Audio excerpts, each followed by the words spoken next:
Overseas, as we said tonight, this mission continues from the air inside Syria. Our chief foreign correspondent, Richard Engel, is on the Syrian border for us tonight. Richard, good evening.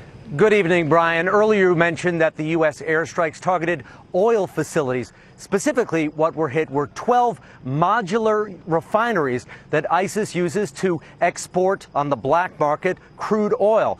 ISIS raises between $1 and $2 million every day selling black market oil. This is a rich group. It is well armed, and it is becoming the model for other terrorist groups. ISIS now has copycats. In Algeria, a militant group claimed it beheaded this French national in revenge for attacks on ISIS. In the Philippines, another group threatened to do the same to 2 Germans. But Syria remains the ISIS headquarters.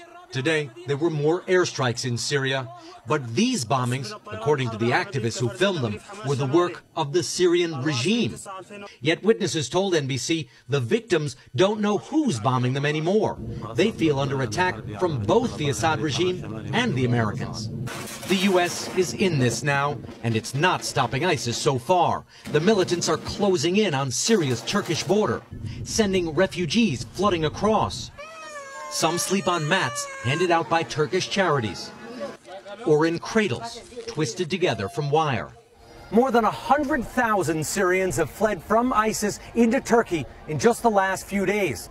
With nowhere to go, the new arrivals have been forced to live in public parks with just the clothes on their backs. When a volunteer brings a box of cookies, you can see how hungry the children are. These refugees fear ISIS, but worry the American strategy won't work.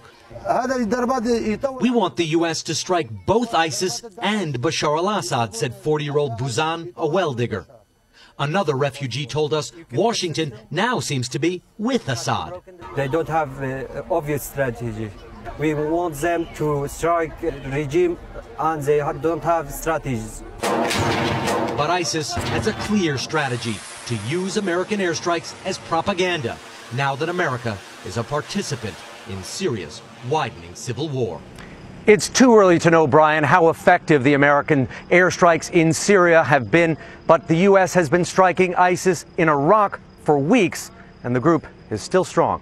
Richard Engel on the Syrian border for us tonight. Richard, thanks.